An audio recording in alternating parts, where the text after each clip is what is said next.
Сіздерге құрметті ұстаздар, қонақтар, менің аты жөнім Айгүл Бәшенқызы, 148 мектеп гимназияның қазақ тілі әдебиет пәнінің мұғалімімін.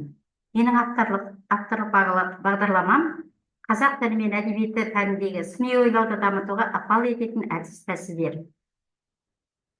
Авторлық қысқаша шолу жасайтын болсам, жаңартылған білім беру бағдарламасын жүзеге асыру үшін оқушы білімін бағалауда мүлдем жаңа бағытта жұмыс істеудің қажеттілігі туындайды. Осы қажеттілікті шешу жолдарының бірден-бір жолы оқушы білімін әділ, шынайы, ашық түрде бағалау жүйесін қолдану.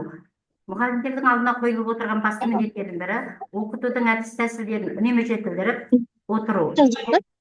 Және жаңа педагогикалық технологияларды меңгеру. Ұстаз үшін ең басты мәселе оқыту әдісін дұрыс талдау.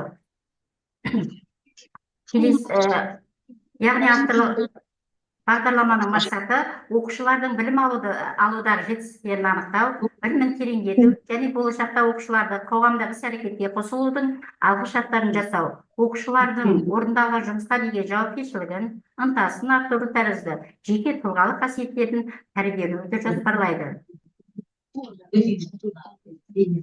Сыни ойлау деген не? Адам қашан терең ойлана бастайды.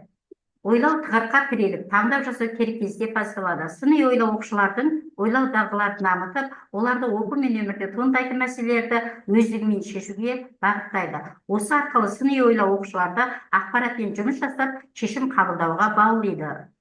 Олай болатын болса, авторлық бағдарламамның 5 әдістен 50 әдіске деген шағын топтамасы бар. Онда тепе-теңдік дөңгелегі, үштік, дауыстап ойлау, 1 минуттық әңгіме, жалғасын тап, желпуіш, жасырын сөздер, қар кесегі деген әдіс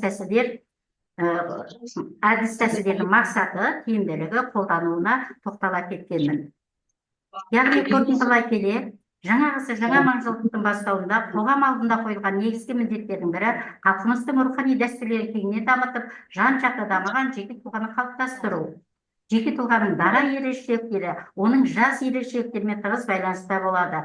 Мұғалімнің педагогикалық әрекеті нәтижелі ұйымдастыру шарттарының бірі балалардың жас және дара ерекшеліктерінің даму заңдылықтарын жете меңгерту болмақ. Тыңдағандарыңызға уақыт беріп рахмет, сау болыңыздар.